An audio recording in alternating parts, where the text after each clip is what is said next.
Alors bonjour à tous, heureux de vous retrouver chers amis en ce début de semaine, lundi 20 janvier 2025. Enfin, le 20 janvier 2025, 10h20, heure du Québec. Merci à ceux qui sont abonnés, ceux qui ne sont pas faits là maintenant. Merci à ceux qui m'envoient des liens, des messages toujours pertinents, intelligents et très appréciés. Merci à ceux qui vont commenter la vidéo, qui vont me dire d'où vous regardez aussi, c'est toujours chaleureux de le savoir. Partagez la vidéo, écrasez le petit pouce en l'air. Avant qu'on saute dans le sujet d'aujourd'hui, je veux vous partager un petit livre qui vraiment va changer votre vie. Et c'est un livre qui ne coûte pas cher, 12 ou 13 $, un petit livre d'une centaine de pages, qui a été écrit il y a plusieurs années par un ancien amiral de la marine américaine, et ça s'appelle « Make Your Bed ». Vraiment quelque chose de fascinant qui va transformer vos vies, les petites choses qui peuvent changer votre vie et peut-être changer le monde. Vraiment facile à lire. C'est en anglais, je ne sais pas s'il y a des versions françaises sûrement qui existent, mais c'est un livre que vraiment, je vais juste vous donner un aperçu.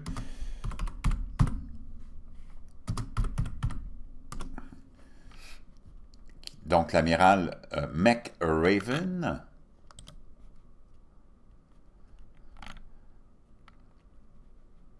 Donc, vous pouvez voir le livre ici. Et le 17 mai 2014, l'amiral McRaven s'est adressé à la classe de finissants de l'Université du Texas à Austin le jour de leur remise de diplôme, s'inspirant du slogan de l'université qui est le suivant: « Ce qui commence ici change le monde ».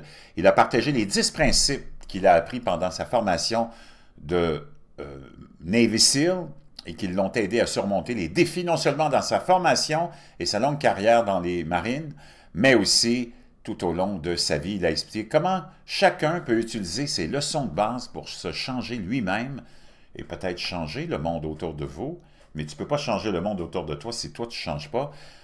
Le discours original de l'amiral McRaven est devenu viral avec plus de 10 millions de vues s'appuyant sur les principes fondamentaux énoncés dans son discours. McRaven raconte maintenant des histoires de sa propre vie et de celles des personnes qu'il a rencontrées pendant son service militaire et qui ont fait face aux difficultés et ont pris des décisions difficiles avec détermination, compassion, honneur et courage, plein d'anecdotes personnelles captivantes à l'intérieur de ce coffre-fort de la sécurité nationale, nous dit le Washington Post. Donc vraiment, c'est fascinant, je vous le jure.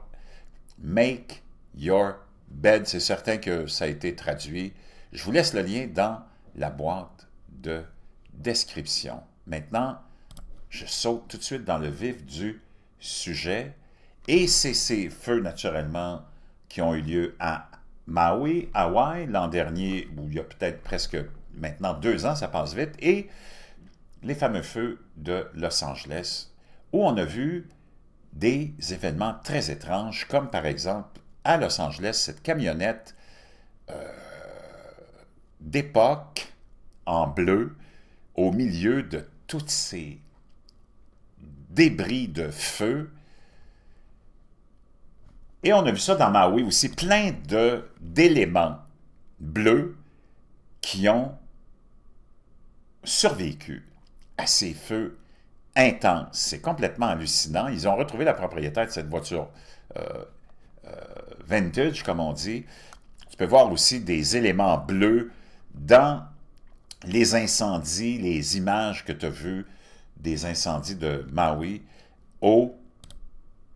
à Hawaï. Et toutes ces choses bizarres, comme ici, cette chaise bleue, qui n'ont pas brûlé.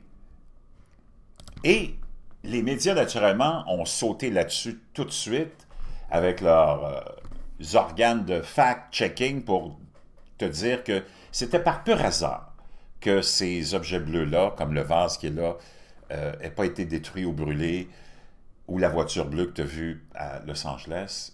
Naturellement, en voulant débunker les espèces de théories, supposément de conspiration, selon lesquelles on a utilisé des lasers d'énergie dirigée. Et ça, on le sait, c'est une technologie qui existe, qui est entre les mains des complexes militaro-industriels sûrement que ce soit de la Russie, de la Chine, d'Israël ou des États-Unis. Et sont utilisés depuis déjà un certain temps. Donc, on s'est assuré tout de suite, les médias, parce que tu vois des maisons bleues, tu vois des maisons avec des toits bleus qui ont résisté, tu vois plein d'éléments bleus qui ont résisté à ces flammes. Est-ce que c'est... Moi, je ne sais pas, c'est pour l'unique plaisir de divertissement que je vous partage ça. Je ne peux pas dire que j'ai vraiment une opinion là-dessus.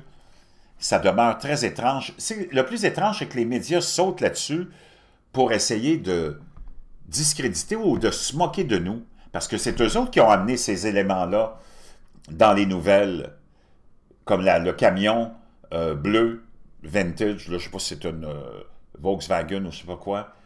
Et c'est eux autres qui te montrent des images d'éléments bleus, comme pour te mettre ça dans la face. Je ne sais pas, mais c'est très étrange. Moi, je n'ai pas vraiment d'opinion là-dessus. Je ne sais pas qu'est-ce que c'est derrière tout ça, la vérité.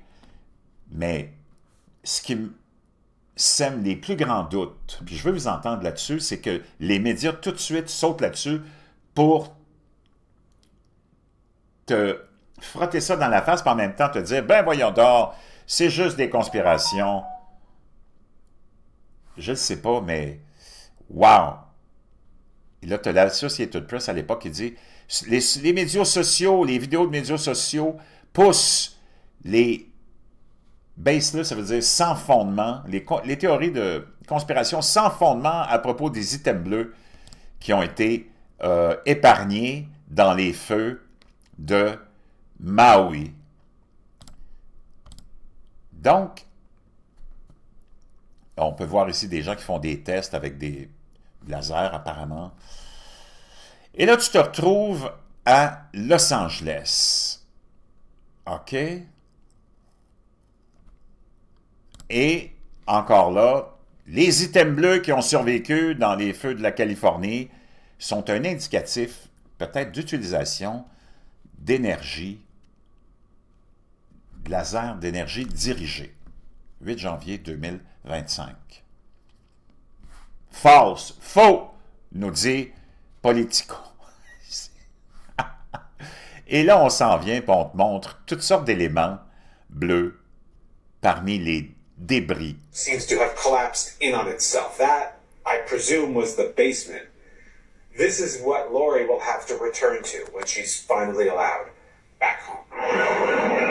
And here in Southern California, things very likely could get even worse. It's the photo that's become a symbol of hope amid LA's devastating wildfire.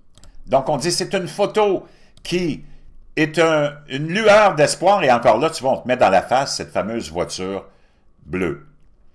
It's the photo that's become a symbol of hope amid LA's devastating wildfires. This Malibu neighborhood was just about entirely wiped out. Donc, tout ce voisinage a été complètement éliminé par le Yet feu. amid the rubble, Mais au milieu de tous ces débris, il y a cette voiture a bleue. lone bright blue Volkswagen van from the 1970s Donc, des années 70, c'était effectivement une Volkswagen. somehow remains virtually Somehow, d'une façon qu'on ne peut pas expliquer, est restée intacte, nous dit-on. untouched. The van belongs to surfboard designer Megan Weintraub. Donc, elle appartient à un designer, j'ai oublié son nom, là, il nous le donne, son Who nom. was surfing with friends in Malibu Elle était en train de surfer avec des amis à Malibu, just before the fire laid juste avant que les feux waste commencent. to the county. Megan parked the 1977 VW Type 2 van on the side of the road, little realizing the horror that was about to hit. Look at the photo. Nearly everything is reduced to rubble. Donc, tout est réduit en cendres, sauf, nous dit le journaliste, cette voiture bleue. Except for that disco-era van. And here is the van today, parked in the exact same spot where Megan left it when she heeded the order to evacuate. Donc, on retrouve sa voiture au même endroit où il a été laissé quand ils ont reçu l'ordre d'évacuer. She can't come back for it yet because Elle ne peut pas revenir maintenant pour le chercher the neighborhood is still closed to the public. parce que le voisinage reste fermé au public. We spoke with Meghan and her friend, Preston Martin, who was with Meghan when they went surfing. One of my neighbors sent me the photo, like, Meghan, is that your blue bus? And I'm like, oh, I don't know how it survived. And it was like the light in the darkness of all this insanity. To have a little glimmer of hope of this bright blue VW bus against the backdrop of charred houses it's sad and it's scary, but it's also beautiful. Multiple news and media outlets, Wow. they are running. Incroyable. C'est complètement hallucinant. Ici, tu vois encore, ça c'est devant la maison de John Goodman dans les Palissades, où tu vois un bac bleu. C'est comme... Est-ce qu'ils font ça de façon délibérée? Est-ce que c'est planifié? Moi, je ne le sais pas. Je veux vous entendre là-dessus, mais c'est quand même assez hallucinant et surprenant.